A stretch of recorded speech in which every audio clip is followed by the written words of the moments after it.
Hello everyone and welcome to part 6 of the course. In this part we are going to discuss the dampers and the importance of dampers in life safety and in smoke management. Starting by discussing an introduction of the dampers, especially in the application of engineered smoke control systems. After this we are going to discuss and cover the dampers' common locations, and lastly we are going to talk about the dampers actuation. So without further ado, let's dive right into it. It is a very common rule that building structural elements are designed to provide a certain degree of protection against fire and flame spread. So some of the main core walls of the building will be fire rated or smoke rated. Fire rated means that it is rated and designed to withstand a fire load for a specific amount of time. And smoke rated means that it is very sealed and very tightly sealed, that it will prevent any infiltration from smoke on one side of the wall to the other side.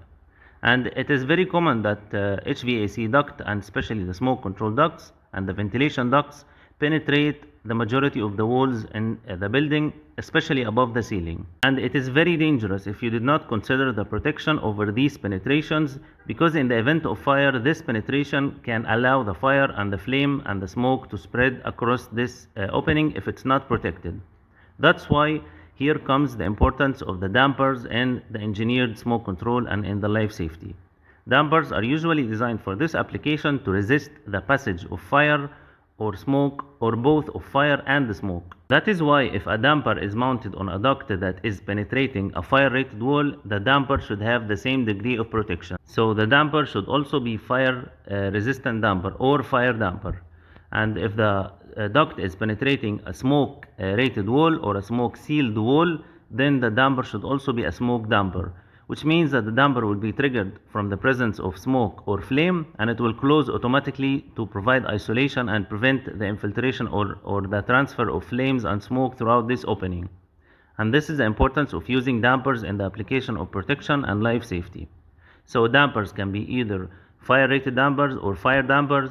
Dampers can also be smoke dampers, and dampers can be motorized smoke fire dampers to provide both of the functions of preventing the transport or the infiltration of fire and the smoke. If we refer to the two figures on the bottom side of the screen, we can see the arrangement of figure 7.12 and 7.13, and they are illustrating the two commonly used type of dampers, and these dampers are classified in accordance with the blade shape and the blade arrangement. And there are two arrangements. One of the arrangement is parallel blades, and the second arrangement is to use opposed blades. The parallel blades, they move in a similar pattern, and they are all linked together, so they close together and they open together, and they are always in parallel arrangement. However, the opposed blades are opposed to each other, so one of them is moving clockwise and the other is moving counterclockwise, and so on. And each of these two dampers have its pros and cons, and it have its advantages and disadvantages or weakness and limitations, of course.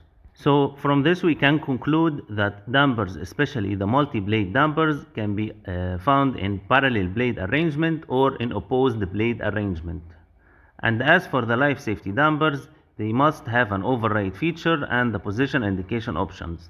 This means that you need to understand that the life safety, the protection dampers, should have an override feature to enable the override functionality to close or open from remote controlling, or from a control panel, or from a signal that is provided via the override control. And also there should be a functionality, or there should be an option to provide the indicated position of the damper. Is it closed or is it open? Because the damper is installed inside a duct or at the wall, so you cannot see what's inside. So you need an indication to show you if the damper is open or if the damper is closed.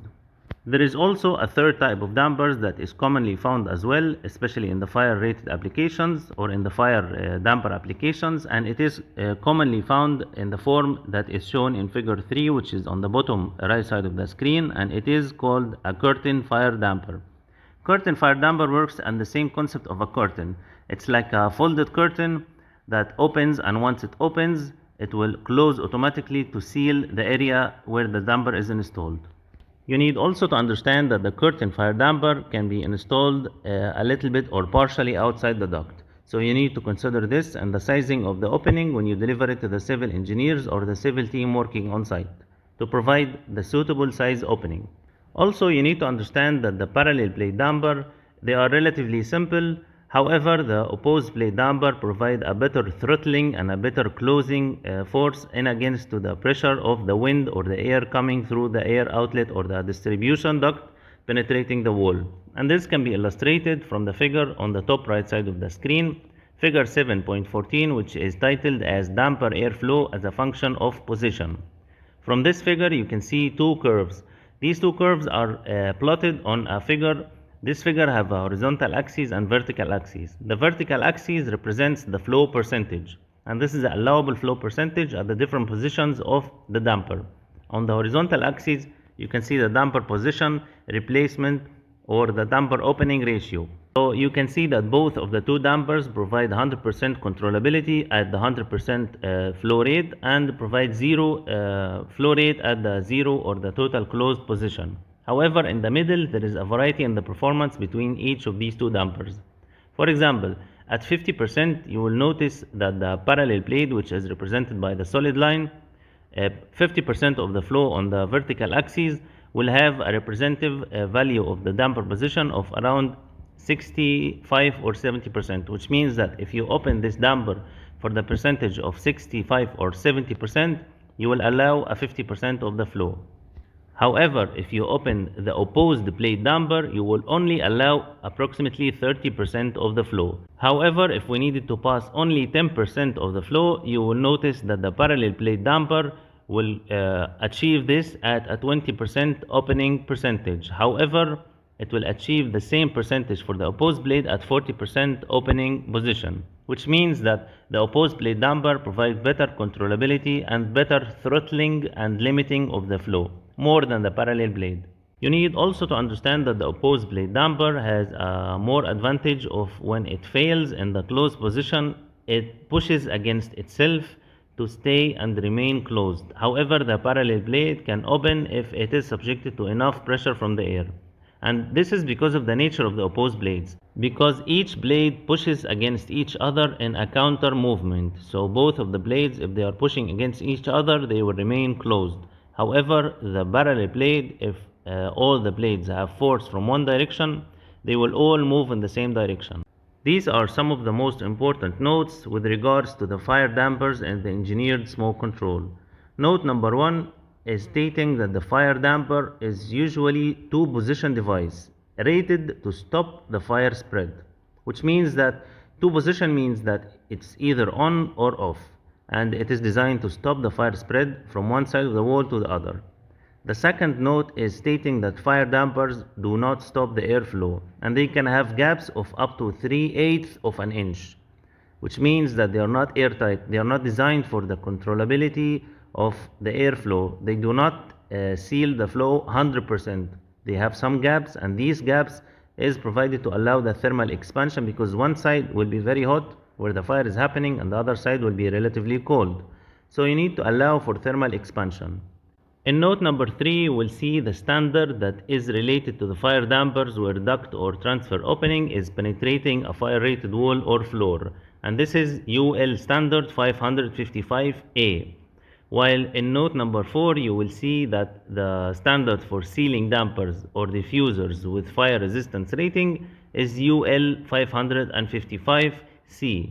So this is very important with regards to the minimum specification and the testing or the acceptance standard for the fire dampers. However, in note 5, it is stating that fire dampers are evaluated for the use as static or dynamic applications. The note number 6 is stating that, of course, the fire dampers are available in the multi-blade or in the curtain type fire damper. The multi-blade damper have a heat sensitive device and a spring, and once the heat sensitive device triggers or activates, the spring forces the blades to close automatically the damper penetration, while the gravity type damper uses gravity to close as a closing force if it is installed in the vertical position. However, if it is installed on the horizontal position, there is a spring-loaded mechanism that will trigger the damper to close automatically once the sensitive heat device detects the presence of a fire. And here are some of the most important notes with regards to the smoke damper and engineered smoke control applications.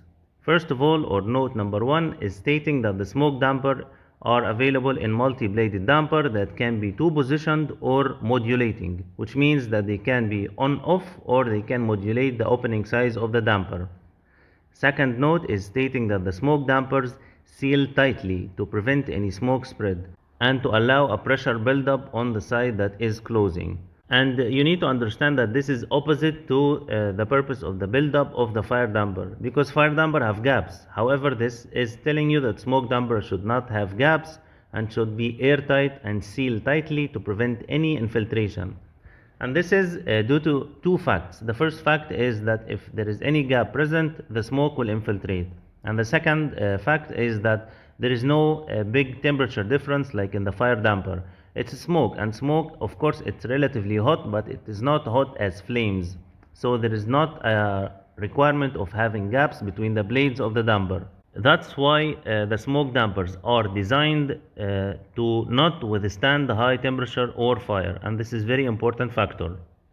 Note number 4 is stating that the smoke dampers are made and classified for leakage in accordance with the standard number UL 555S. The last note is stating that each smoke damper needs to pass these three following tests: the reliability test, and the temperature resistance test, and the air leakage resistance. And if we refer to table 7.1, which is located on the bottom right side of the screen, we can see table 7.1, which is stating and quoting from standard UL 555S, which is classifying the leakage for the smoke dampers. And in this table, there is three classifications for the smoke dampers. Each of these classifications have a maximum leakage allowable that is different from each other. So now we need to understand where the smoke and fire and combination of smoke and fire dampers are usually installed. The fire damper is usually installed in ducts and opening passing through the fire barrier and other fire resistance rated assemblies or building structural elements as required by the building or life safety codes or applicable standards. While the smoke damper is installed in ducts or opening passing through the smoke barrier or other barrier designed to resist the spread of smoke as required by the building or the life safety codes or other applicable standards. And also, the combination of fire and smoke damper is used when a barrier is both fire resistance rated and designed to resist the transfer of smoke and should meet both of the requirement of both of the fire damper and the smoke damper. And an example for this is the staircase walls, and these walls are supposed to be resistant to the spread of fire and smoke. That's why the dampers installed on the staircase enclosure should be motorized smoke fire dampers. So it's a combination, not only one of these. And the reference for these statements is NFPA 101 and NFPA 5000. Now let us discuss some notes with regards to the activation or the actuation of the smoke or fire or a combination of smoke and fire dampers. First of all, you need to understand that the fire dampers and the ceiling radiation dampers actuate or activate when the operating temperature reaches 10 degrees above the normal ambient air temperature of the duct system, but it should not activate below 71 degrees Celsius and no more than 177 degrees Celsius.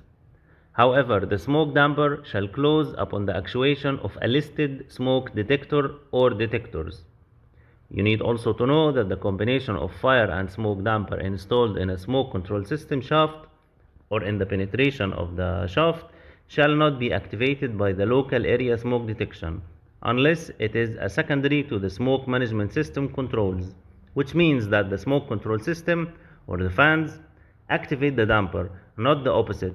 The dampers are not activated by the detectors, they are activated by the smoke management system, because the smoke management system induce or achieve a certain pressurization to maintain a tenable condition and a condition that is maintaining a minimal smoke spread.